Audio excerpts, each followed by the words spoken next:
Meus irmãos, eu queria te convidar a abrir a Bíblia em Lucas 12.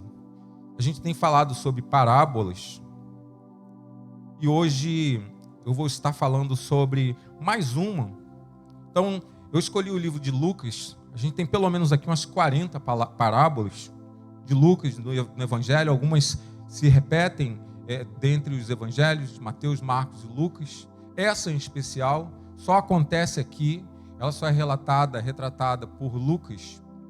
E em cima desse texto, eu quero estar refletindo contigo sobre uma vida que vale a pena. Uma vida que merece ser vivida com um pouco mais de qualidade. Temos vivido dias de agonia. Passou esse último ano, quase 2 anos já, a gente vivendo essa situação que amedrontou todo o planeta, ainda nos provoca ainda essa sensação de insegurança. E mais do que nunca, está provado para a humanidade, nesse tempo, de que nós não temos o controle de nada, mas Deus ele sempre nos convida. A partir do momento que Jesus Cristo ele pisou nessa terra, o principal convite dele é o convite de vida, e vida que vale a pena ser vivida. Vida que você deixa a marca aqui. Vida que não se perpetua só para a eternidade, mas vida que na mente, no coração, faz você ser lembrado aqui pela obra que você fez nesse mundo. Então, qual a obra que você está fazendo? A tua vida está valendo a pena? Eu fico muito impressionado, eu sempre repito isso aqui, quando às vezes a gente vê pessoas tão jovens que já querem fugir desse mundo e o único caminho que encontra como fuga é a morte. E se entrega ao suicídio. Porque falta uma perspectiva de vida que realmente vale a pena ser vivida. Só no Evangelho a gente consegue encontrar isso.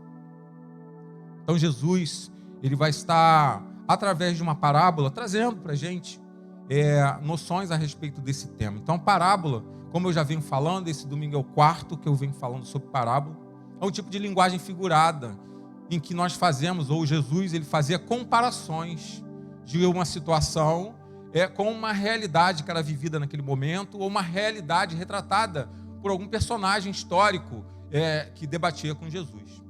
Um outro autor vai dizer que as parábolas de Jesus são uma forma concreta e dramática de linguagem teológica que nos força ou força o ouvinte a reagir. Então não é só uma figura qualquer de linguagem, não é um exemplo, não é uma representação histórica, não é um conto. A parábola ela tem a função de pôr lado a lado, aliás, o termo parabolê em grego significa exatamente isso, pôr lado a lado e fazer comparações. Então Jesus aí colocava uma situação que às vezes era fictícia, mas que tinha toda uma proposta de confrontar com uma realidade que era vivida, ouvida ou presenciada por ele naquele momento ali. Jesus, ele utilizou as parábolas como um dos principais métodos de passar a sua mensagem de reino, passar a mensagem de amor, passar a mensagem de vida, passar a mensagem de justiça. Se a gente for verificar, pelo menos 1/3 dos ensinos de Jesus se deram através do instrumento das parábolas. Via de regra, as parábolas do Evangelho, elas são dirigidas àqueles que são considerados ou que eram considerados justos. Homens que rejeitaram Jesus, porque Jesus era aquele que recebia pecadores, convidava culpados a cear à sua mesa, na sua casa, desafiava qualquer um, rico ou pobre, miserável, desprezado, excluído, a segui-lo, a participar do seu reino. Então a mensagem de Jesus é uma mensagem que ela traz para a gente essa ideia de igualdade, essa relevância de que, de fato, enquanto seres humanos, somos iguais. E algumas diferenças que temos, diferenças materiais, intelectuais, isso pode até causar uma diferença em alguns aspectos, mas naquilo que é a essência, que é em nossa humanidade, em termos de dignidade, de ser reconhecido como semelhantes, Jesus ele traz tudo isso à tona, isso há 2000 anos atrás, num mundo que ele era ultra reprimido, mas ainda hoje isso cai no nosso colo como uma realidade que precisa ser vivida. Então hoje a gente vai refletir aqui sobre a parábola do rico insensato, que está lá retratado em Lucas 12, a partir do versículo 13. Eu vou ler aqui como eu disse, ela só está descrita aqui no Evangelho de Lucas, e diz assim, que enquanto Jesus ele caminhava, então Jesus está vindo da Galileia e descendo para Jerusalém, onde ele vai ter um encontro já com a sua paixão e depois com a morte, mas por onde ele passa, ele faz mudança, por onde ele passa, ele radicaliza pensamentos, costumes, e mais uma vez, Jesus, quando ele passa num determinado local, que aqui não diz exatamente qual é, talvez Pérea, alguém, uma pessoa indeterminada da multidão lhe diz, mestre, reconhecendo ele como um rabi ou como um instrutor da lei, diz para o meu irmão que divida a herança comigo. Jesus respondeu, homem, quem me designou juiz ou árbitro entre vocês? Então lhes disse, cuidado, fiquem de sobreaviso contra todo tipo de ganância. A vida de um homem não consiste na quantidade de seus bens. Então lhes contou esta parábola, que tendo um homem, ou um certo homem muito rico, produzindo muita coisa em suas terras, ele pensou consigo mesmo, o que eu vou fazer? Não tenho como armazenar a minha colheita. Então pensou, já sei, vou derrubar os meus celeiros, construir outros maiores, e ali eu guardarei toda a minha safra e todos os meus bens. E direi a mim mesmo, você tem grande quantidade de bens, e esses bens são para muitos anos. Descanse, coma, beba e alegre-se. A minha versão está um pouquinho diferente da versão daqui. Na verdade, eu ranquei a capa dessa Bíblia lá no Acre e eu tive que enxertar ela aqui. Eu acabei enxertando com uma versão diferente da que a Bíblia é realmente. Então, vocês estão lendo alguma coisa ali um pouquinho diferente. Contudo, Deus lhe disse, insensato, esta mesma noite a sua vida será exigida. Então, quem ficará com o que você preparou? Assim acontece com quem guarda para si riquezas, mas não é rico para com Deus. Então, Jesus ele está diante de uma situação ali que retrata uma realidade que tem a ver com justiça, tem a ver com segurança, tem a ver com medo, tem a ver com egoísmo. E pelo menos 3 verdades a gente consegue extrair a partir desse texto aqui. E a primeira delas, e a gente vai, apesar de eu estar colocando o tema, a gente vai estar aqui fazendo essa reflexão de uma maneira mais expositiva. A gente precisa entender que devemos ter uma vida de suficiência. Jesus ele tinha acabado de comer na casa de um fariseu. Se você ler no capítulo anterior de Lucas, no capítulo 11 até o 37 e por aí vai, provavelmente, quando ele sai da casa desse homem, que era considerado um inimigo de Jesus, um perseguidor, um daqueles, como eu falei na semana passada, que chamava Jesus de comelão e de beberrão, a multidão o aguardava ali fora. E diz o texto de Lucas 12:1, que era multidão de milhares que se atropelavam por causa de Jesus. Então, imagina um tempo em que você não tem esses recursos técnicos que nós temos, e você tem um homem que está na mídia da época, ele está fazendo um milagre, ele está vindo da Galileia, ele passa por Samaria, e ele faz, por onde ele passa, ele chama atenção, as pessoas vão se aglomerando em volta dele, e nesse momento aqui, diz o texto, que tinha uma multidão de milhares de pessoas. E Jesus, ele vai ensinando, ele vai falando alguma coisa, e para alguém ver Jesus, tocar em Jesus, conseguir ouvir aquilo que ele está falando, tem que estar muito perto. Então imagine o atropelamento que diz o texto aqui, que aconteceu por causa desse homem tão fantástico que estava ali. E essa multidão quem era? Tinha os perseguidores, tinha os curiosos, tinha aqueles que estavam assim, balançados e falavam, poxa, será que esse é o Messias mesmo prometido? Tinha aqueles que já tinham feito a escolha de serem discípulos de Jesus. E o debate na casa do fariseu, se a gente ler o capítulo 11, foi um debate acirrado, foi um debate em que Jesus ele chuta o pau da barraca dentro da casa do convidado, dentro da casa do hospedeiro, aliás. Então Jesus ele começa a falar, olha, cuidado com o fermento desses caras, o que eles estão falando aqui, o que eles representam aqui, na verdade é hipocrisia. E ele começa a comentar com os seus discípulos e com aqueles que podiam ouvi-lo ali, sobre esse fato de religiosos viverem uma vida mascarada, uma vida de hipocrisia. E ele está falando sobre medo, confiança, cuidado, reino de Deus. E de repente ele é interrompido por alguém da multidão que resolve ir até Jesus para saber de uma disputa terrena. Então lá no texto de Lucas 12, 13, chega esse homem e fala: mestre, fala para meu irmão que divida a herança comigo. Porque segundo a lei dos judeus, o rabino, como intérprete da lei, ele poderia resolver algumas questões civis, dar opinião e apontar o que deveria ser feito e praticar a justiça ali, porque ele era um homem estudioso, ele era um intérprete e às vezes ele assumia essa função de árbitro, de julgador. Então provavelmente ele pensou que Jesus era mais um desses, porque todo mundo chamava ele de rabi também, e no seu coração existia uma inquietação a respeito de coisas desse mundo, dessa terra. Então o pai morreu, e quando ele diz sobre repartir herança, ele está sugerindo exatamente isso.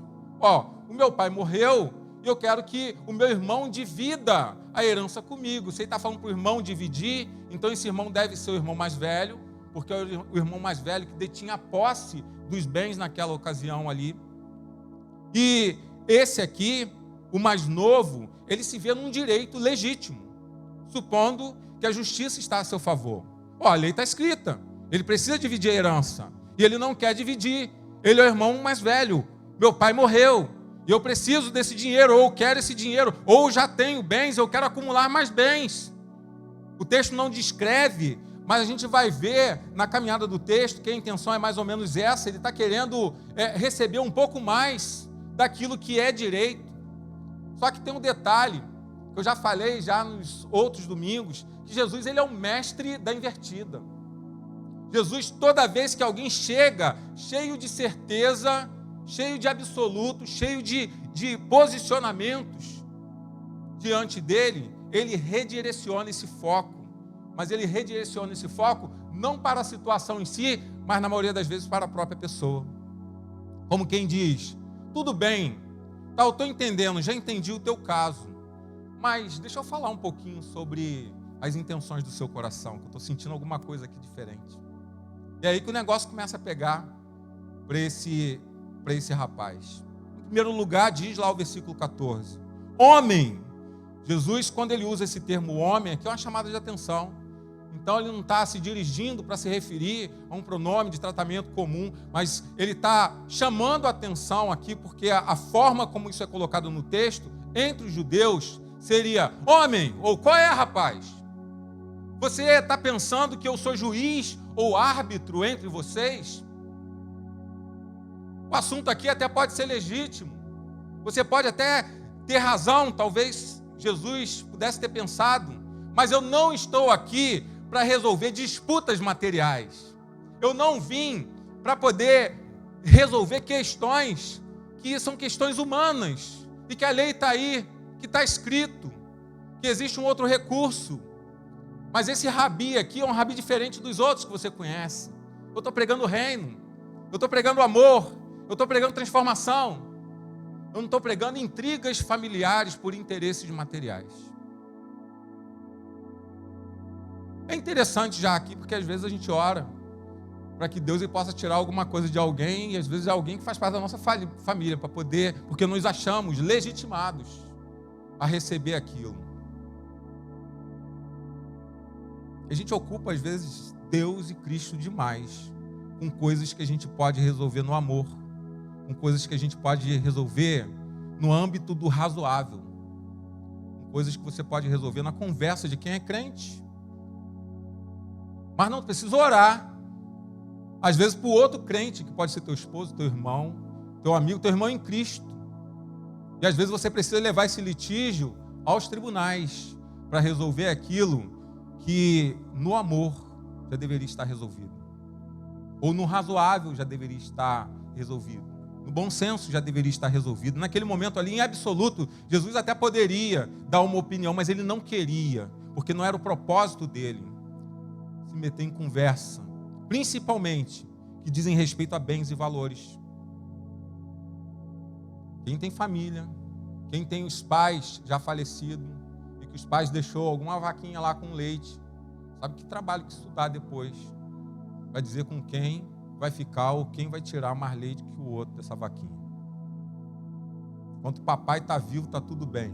Depois que o papai e mamãe vai, cada um vai com o seu caneco e sempre, às vezes, tem um que quer a vaca inteira. Mais ou menos isso aqui que Jesus estava começando a sentir, ele não queria se meter nisso. Porque ele percebe que esse homem não estava interessado naquilo que ele estava pregando. Ele veio da Galiléia indo para Jerusalém, só falando de amor e de assuntos do reino. Só tratando pessoas. E Lucas faz questão de mostrar aqui, até através das parábolas anteriores que a gente viu, que é tratamento da alma, tratamento da existência. E Lucas é médico. Ele conhece muito bem de doença. E aqui ele consegue detectar nessa parábola, ou nesse momento de Jesus, uma doença, uma enfermidade também acontecendo com esse homem. Porque Jesus adverte ele justamente disso. Falou, ó, existe uma enfermidade em você, eu estou detectando aqui. E o versículo 15, ele diz assim, ó, cuidado. E fala para esse rapaz, mas se dirigindo também aos seus discípulos e a toda a multidão. Ó, cuidado, apontando para ele, ó, cuidado com isso aqui. Fiquem sobre aviso, sobre todo tipo de ganância. A palavra ganância aqui é pleonexia. É uma palavra derivada, está ali o professor, de pleonasmo. Então repete, né, ou reforço de alguma coisa. No caso aqui, significa querer ter mais do que aquilo que precisa ter. Então Jesus fala, cuidado com a pleonexia. Você está doente, eu estou percebendo isso. A forma como você chegou, a maneira como você me interrompeu. Tenha uma vida, moço, de suficiência. Aprenda a ter uma vida de suficiência. A questão aqui não é se é legítima a tua questão, se é legítimo o teu assunto. O que eu quero falar para você, que eu estou detectando em você, que existe uma enfermidade da ganância em você. E eu quero alertar todos os presentes aqui para tomar cuidado com isso. Porque esse homem aqui, ele representa justamente a antítese do reino que Jesus está pregando. O contrário daquilo que Jesus está pregando. Se você pegar o texto de Lucas 9:57, Jesus vai dizer, aqueles que quiserem me seguir, pegue a sua cruz, negue a si mesmo, vem e segue. A negação, ela inclui os desapegos, e principalmente os desapegos dessa era, desse mundo. Os desapegos que estão no teu coração. Aquilo que faz você ultrapassar os limites da fraternidade. Aquilo que faz você ultrapassar ou atropelar relacionamentos. Amores são destruídos por conta da pleonexia, da ganância, da avareza. Vidas são destruídas. O Rio de Janeiro ele está institucionalizado por conta disso. Da ganância, de querer ter mais do que aquilo que precisa. Jesus está dizendo para esse homem, eu repito, tenha uma vida de suficiência. E vivemos num mundo onde queremos ter mais do que aquilo que nós precisamos ter. Tem um autor desse tempo que ele fala que a gente vive no mundo da consumolatria. O nosso Deus é o consumo. A gente tem, mas a gente quer mais do que aquilo que você precisa. Você quer alguma coisa para cada ocasião, ou às vezes tu quer duas, porque no dia você pode duvidar e você tem uma opção para escolher com qual você vai. Então você gasta mais do que às vezes você precisa gastar. Sempre achamos que falta alguma coisa. E quando a gente excessivamente fica achando que falta alguma coisa, essa ambição em excesso, ela é reconhecida como avareza. Existe um mito grego, que é o mito do rei Midas, história fictícia, mas é muito antiga, que diz que ele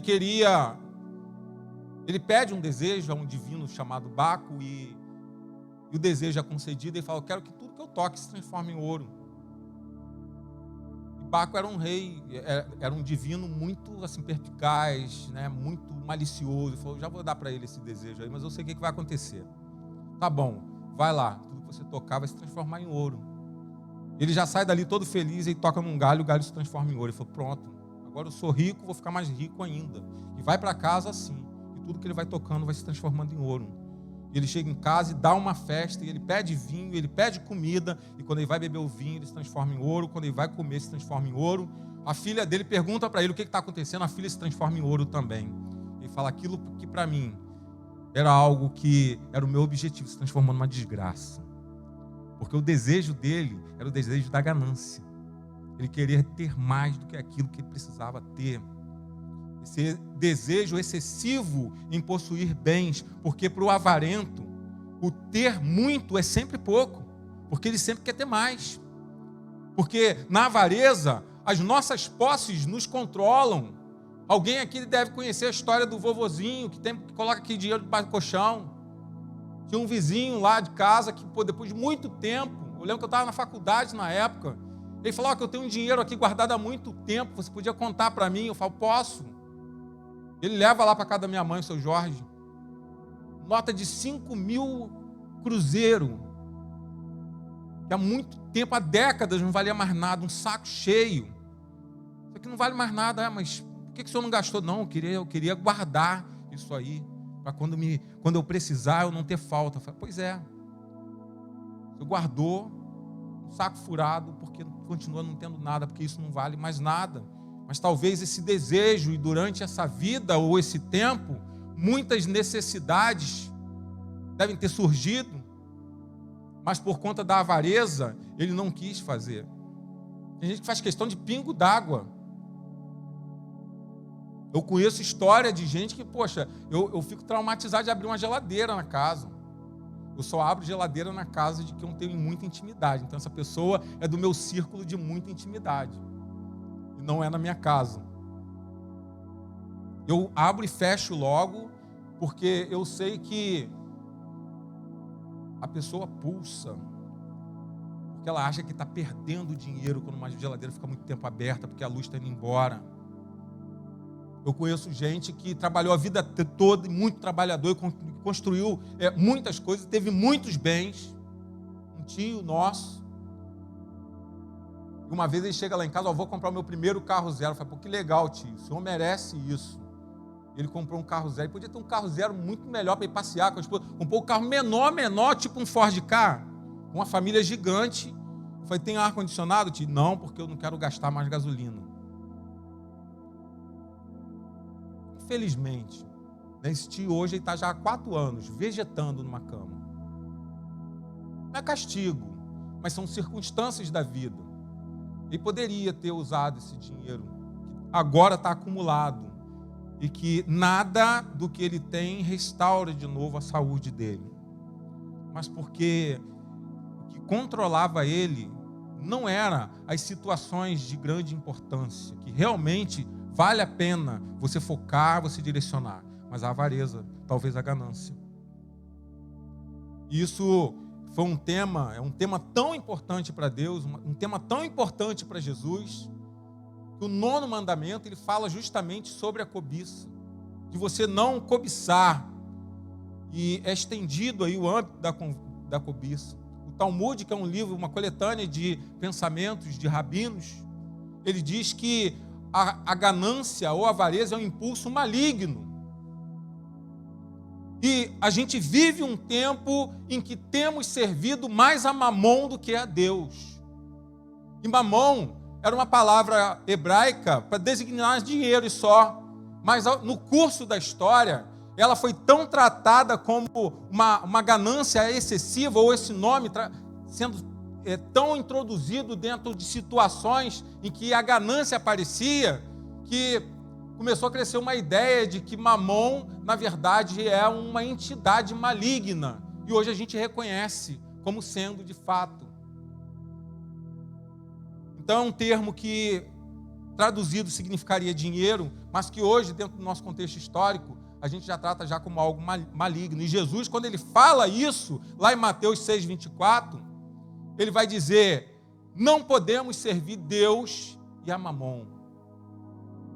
Não podemos servir a dois senhores, porque naquele tempo ele já detectava isso. Hoje mais ainda, porque o sistema do capitalismo ele não estava ainda sendo pensado e conceituado como já é hoje e como a gente o vive hoje. Então a gente é aplacado por essa ideia, somos consumidos por isso, e Jesus está alertando aqui, e lá em Lucas 12:15, ele fala: a vida de um homem não consiste na quantidade de seus bens. É verdade, diz um autor, que um certo mínimo de bens é necessário para a vida, e a gente não pode ser ingênuo para dizer o contrário, mas não é verdade que a maior abundância de bens significa maior abundância de vida. E aí está o problema. Aí estava o problema desse homem, aí está o problema do mundo, aí está às vezes o nosso problema, porque achamos que seremos felizes quando tivermos mais. Ou se alguma coisa, alguma circunstância material que se dá através de recursos financeiros acontecer, isso pode até nos alegrar, pode até nos satisfazer, pode até nos levar a algum lugar interessante, mas não vai trazer para a gente a plenitude de felicidade, a satisfação e a abundância de vida. Um outro autor, e ele é secular, ele vai dizer que a vida em abundância não é vida em excesso, não é vida do desperdício, da perda. A vida em abundância é vida de suficiência. Aquilo que é suficiente eu preciso ter. Aquilo que é suficiente, aquele que está lá um dejeto da rua hoje, nesse momento, na Caixa Econômica, no Marrafas, no estacionamento do Guanabara, em frente ao restaurante popular, em frente o viaduto velho ali. Eles não têm suficiência. Eu tenho certeza que cada um que está aqui, meus amigos Marquis, hoje tem suficiência. Às vezes com um pouco de dificuldade, mas Deus não deixa faltar nada lá. Nós temos suficiência. O rei lhe disse: eu já sou velho, mas desde a minha mocidade eu nunca vi um justo mendigar o pão. Eu nunca vi um justo na insuficiência. Nós precisamos ter o suficiente. Então, eu preciso, num primeiro momento, entender que a vida desse rapaz aqui trazia para a gente a ideia de que ele queria uma vida mais do que o suficiente. Por isso ele é advertido por Jesus. Então a primeira advertência para a gente também hoje: tenhamos uma vida de suficiência. E a partir disso aqui já desenrola uma outra questão, que nós não podemos viver uma vida de insensatez em razão dessas coisas. E é quando Jesus ele entra com a parábola, lá a partir do versículo 16, ele fala: olha só, deixa eu te contar uma história, que eu quero que você ponha essa história lado a lado com a sua vida. A terra de certo homem rico produziu muito bem. E ele pensou consigo mesmo: o que eu vou fazer? Não tenho onde armazenar minha colheita. Então disse: já sei o que vou fazer. Vou derrubar meus celeiros e construir outros maiores, e ali guardarei toda a minha safra e todos os meus bens. Fiquei pensando, o que há de errado nessa pessoa? Ele é um empreendedor. Ele está fazendo o que é certo. Ele está querendo multiplicar aquilo que ele já tem. O fato de ser bem-sucedido é o problema aqui? Eu creio que não é.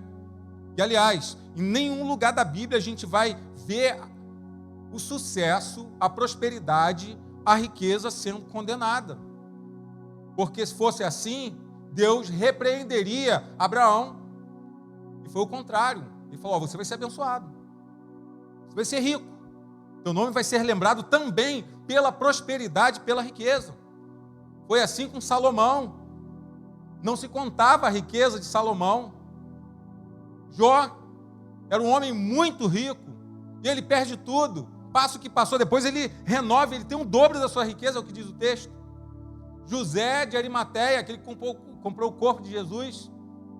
E alguns dizem que ele era um senador, pertencia à classe elite judaica. E ele vai lá e ele paga o preço, porque ele era afeto a Jesus Cristo. Ele era um homem rico. E o texto também ele não fala aqui que esse homem da parábola, ele era um homem desonesto. Pelo contrário, pela parábola, diz que um homem rico produziu muito bem. Então ele é louvado no início da parábola. Ele era um homem que sabia empreender. Ele era um homem trabalhador. Então qual é o problema dele, que às vezes é o nosso problema também? É porque esse homem aqui, aí a gente volta lá atrás, ele queria mais do que aquilo que ele precisava. A vida dele era uma vida que estava centrada no ter. E é um outro problema que a gente acaba tendo. Uma vida centrada no ter. Olha o pensamento que ele transmite aqui no versículo 19. Eu direi a mim mesmo. O termo a mim mesmo aqui, se a gente for ver, é psique, é alma, que no contexto, na verdade, significa vida. Então eu vou falar para a minha própria vida, para mim mesmo, para a minha pessoa, para toda a minha inteireza. Poxa, você tem grandes quantidades de bens, está tudo armazenado aí, e você tem para muitos anos. Você pode descansar, ele falando para ele mesmo, você pode comer, você pode beber, você pode se alegrar. Jesus enxerga nesse fazendeiro da parábola o exemplo negativo de quem confia de maneira tola e egoísta em seu patrimônio. Olha só o que vai acontecer. Ele não leva em conta que naquele dia, naquela noite, o descansar, o comer, o beber, o se alegrar do amanhã não iria mais acontecer. Versículo 20 diz: insensato, esta mesma noite a sua vida lhe será exigida. Então quem ficará com aquilo que você preparou? Quem ficará com aquilo que você já tem? E quem vai dar cabo dos seus projetos adiante?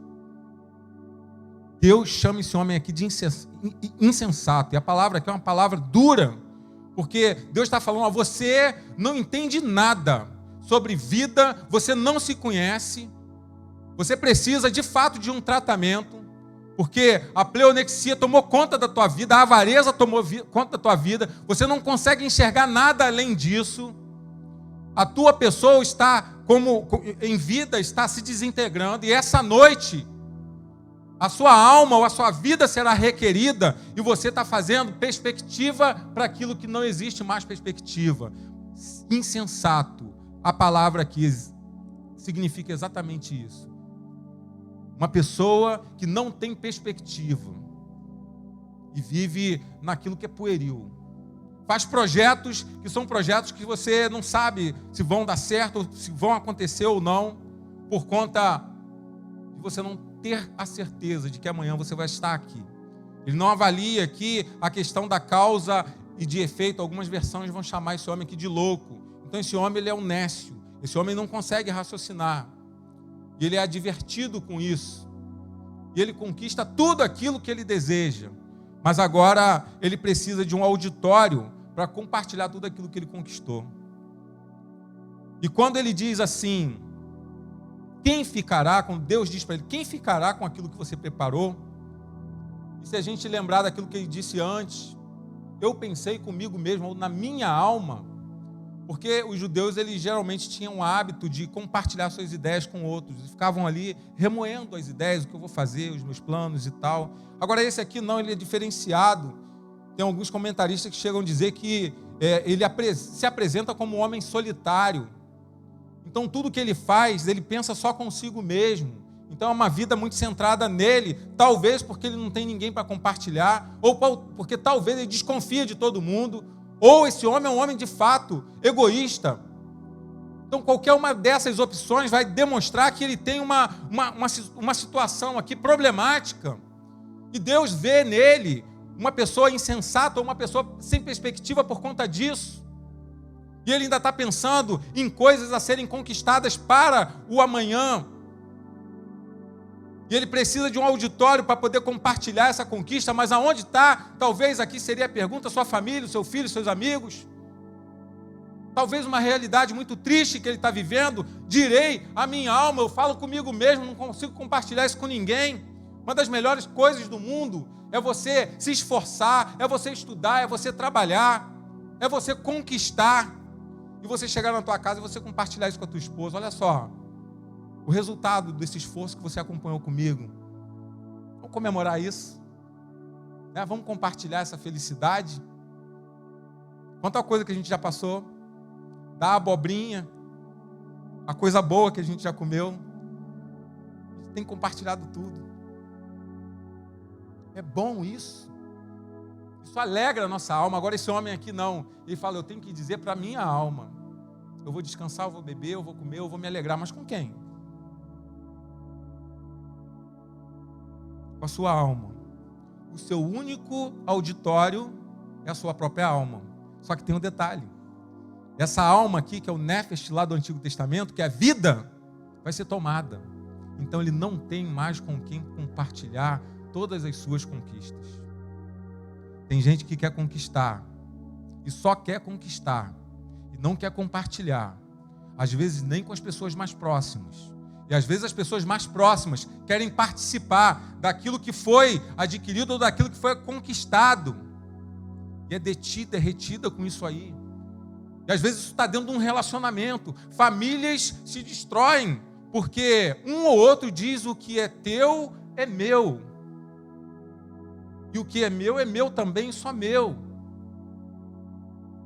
E não existe nada teu aqui.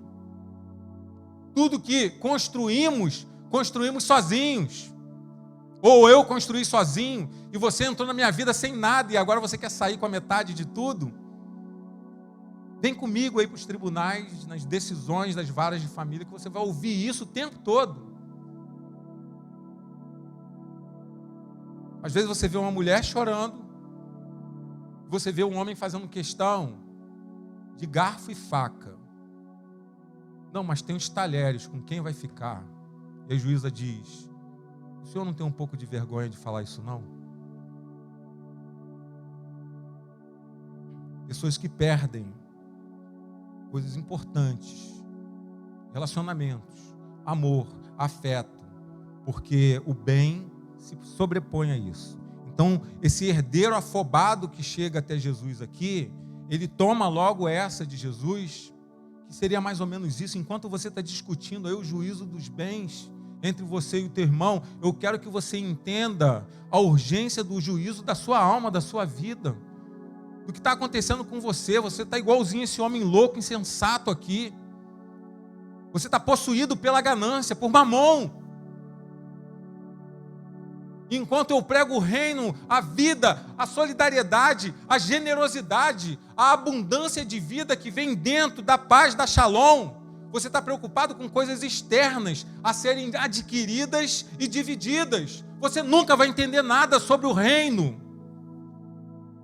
E você precisa entender isso, rapaz. E não vir com esse papo comigo para eu resolver questão de bens entre você e o seu irmão. Porque o veredito divino diante da tolice de um juízo sobre coisas terrenas, ele se sobrepõe. E às vezes a gente não entende isso. Mas aí, Jesus ele vai mostrando aqui no curso dessa parábola que existe algo que vale a pena. E o que de fato vale a pena, diferente dessa parábola aqui, diferente desse homem, fica muito claro que a fórmula, tanto do homem quanto do fazendeiro, que escolheram, não é a melhor fórmula para ter uma vida boa, para ter uma vida que vale a pena. Pelo contrário, o próprio Deus disse, esse caminho é o caminho da estupidez, da insensatez.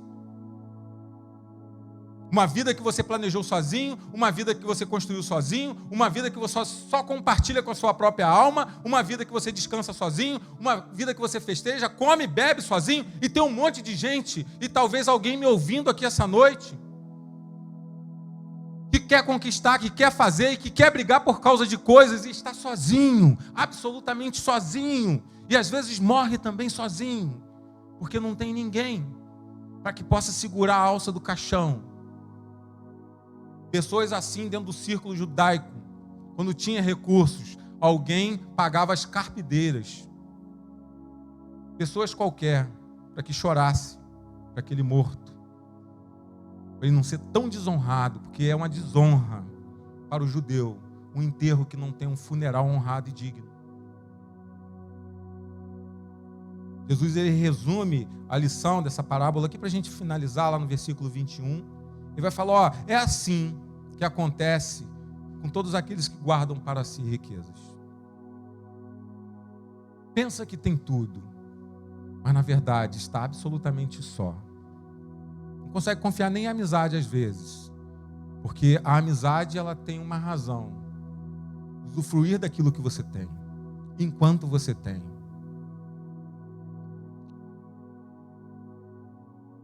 E finaliza lá no versículo 34. Pois onde estiver o seu tesouro, ali também estará o seu coração. Meus irmãos, a gente vive nesse sistema que impulsiona a gente o tempo todo a ter mais, como foi dito aqui. E a gente é seduzido também o tempo todo a viver uma vida de autossuficiência. Homens e mulheres. E isso deixa a gente assim à beira do abismo, deixa a gente à beira do egoísmo. A confiança nas riquezas impede a gente de confiar em Deus. Quando você confia no teu bolso, é muito fácil você acreditar que o teu bolso vai ser a solução de todos os seus problemas, de toda a sua existência.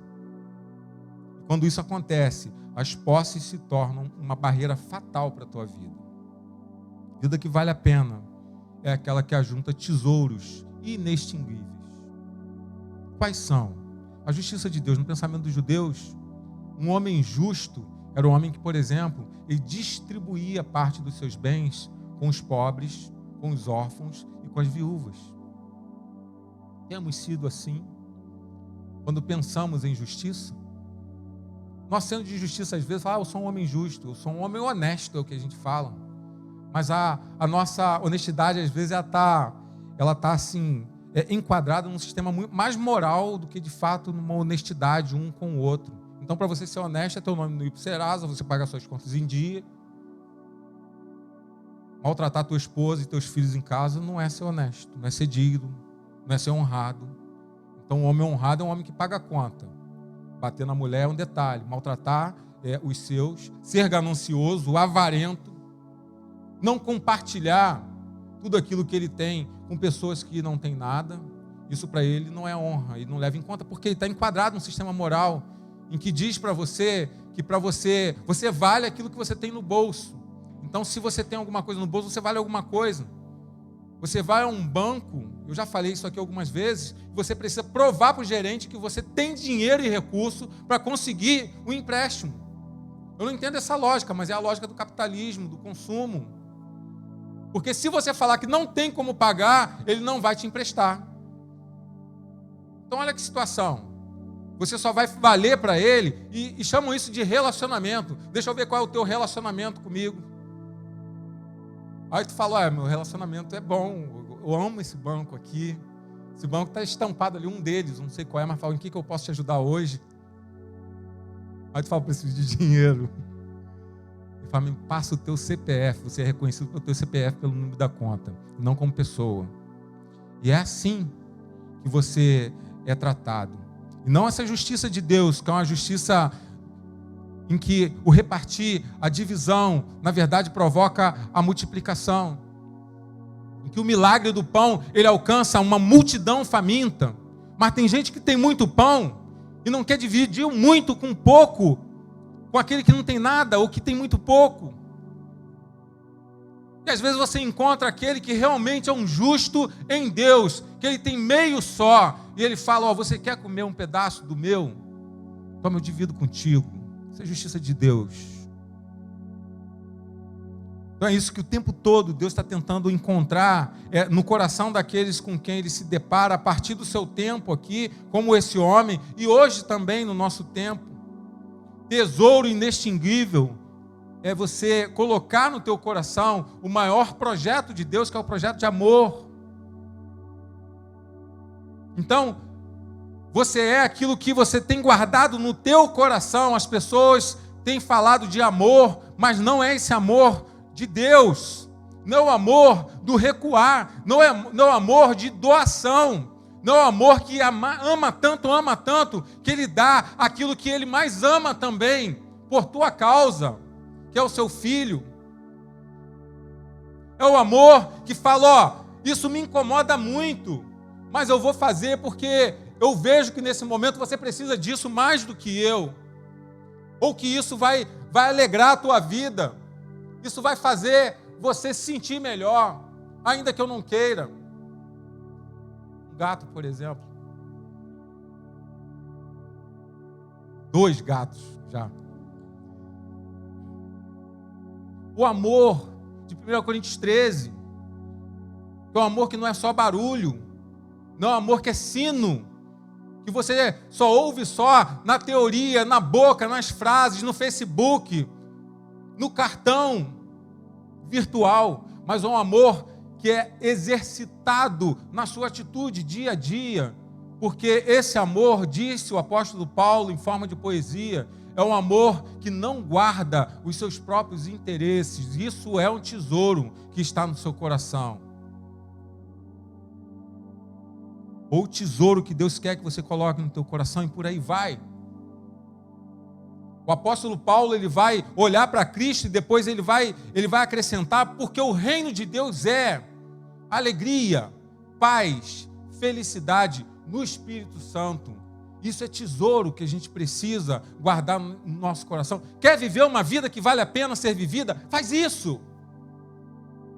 Tu quer ler um livro, se a gente considerar assim, alguns passos para a felicidade? Leia a Bíblia, os evangelhos de Jesus Cristo, a vida do apóstolo Paulo e dos discípulos.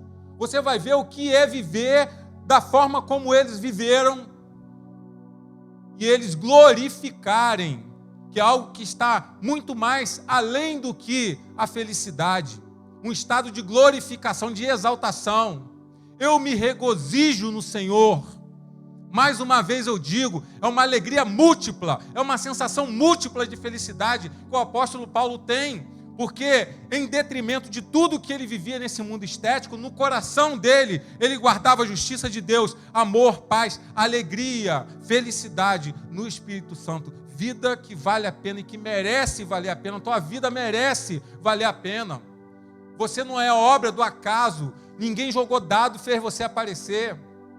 Vida só vem de Deus, não vem de outro lugar, seja qual for a forma como você existe. Se você está aqui hoje, se você respira, se existe esse nefesh em você, a tua alma ela precisa pulsar vida, e você precisa viver uma vida que vale a pena. Mas a vida que vale a pena não é essa vida enclausurada desse tempo hostil, desse tempo covarde, em que às vezes você fica sufocado e parece que você vai morrer, porque você não consegue pagar uma conta, porque você não consegue pagar um plano de saúde, e tu fala, quem que vai me tirar dessa desgraça e desse mundo? Eu acho que não tem mais jeito, aqui não.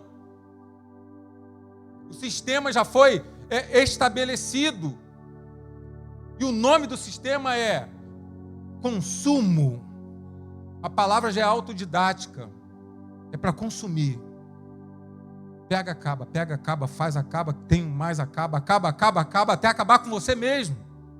Precisamos desse fôlego do Cristo em nós, para a gente aprender a lidar melhor com o tempo que nós vivemos, e a gente não viver vida apequenada, vida medíocre, mas viver uma vida que vale a pena. E vida que vale a pena ser vivida é uma vida que olha para Jesus, que caminha para Jesus, que vê nele os valores que realmente devem estar no nosso coração. Deus te abençoe.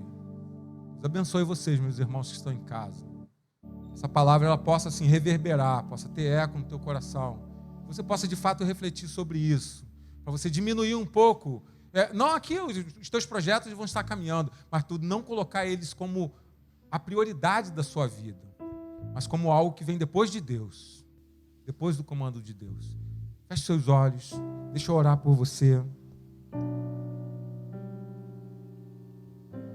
Pai, em nome de Jesus, obrigado por essa noite aqui. Obrigado pela palavra que o Senhor traz, Pai, para mim, para todos nós aqui, para os nossos irmãos que estão em casa. Nós vivemos num mundo, Pai, num século que nós somos massacrados. E às vezes a gente dá bobeira e a gente faz parte desse sistema. Somos consumidos literalmente por ele. que no nome de Jesus, que todos aqui essa noite, aqueles que nos ouvem, possam colocar as suas perspectivas no Senhor. O plano de saúde, ele é bom, mas o Senhor é o Deus que cura. O médico está em segundo lugar, primeiro é o Senhor que cura. Então nós pedimos primeiro para o Senhor curar. O alimento, o pão da nossa casa. Nós precisamos de dinheiro para poder trocar, Pai, pelo alimento. Mas o Senhor é dono de todas as coisas.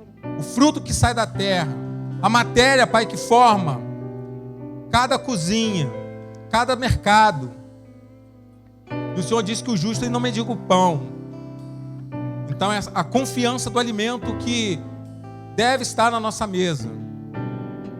Nós entregamos para o Senhor também. Aquelas contas, Pai, que a gente tem que pagar.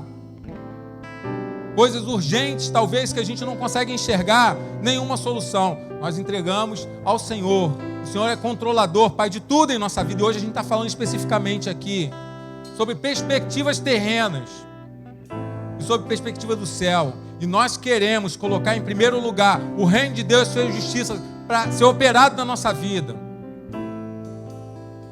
A gente ter proatividade aqui, aquilo que a gente precisar fazer, a gente fazer. Mas sempre sabendo que tudo vem das mãos do Senhor. O Senhor movimenta todas as coisas para o bem daqueles que o amam, daqueles que o servem, daqueles que caminham contigo. Então nós queremos, Pai, viver diferente desse século, desse mundo, desse sistema. Não nos deixe ser escravos, Pai, de tudo que a gente tem visto. Tem que matado, acabado com famílias, com casamentos, com filhos, com relacionamentos.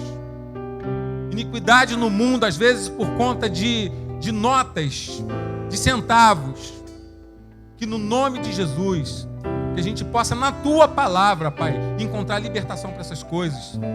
Para a gente viver uma vida que de fato merece ser vivida com qualidade e com essa abundância, Pai, de bênçãos espirituais que o Senhor já nos deu, que já somos herdeiros dela por Cristo Jesus. Amém. Graças a Deus. Deus abençoe sua vida. Deus abençoe a sua semana. Vamos ficar de pé. A gente está terminando o nosso culto. Eu quero muito que você tenha uma semana excelente.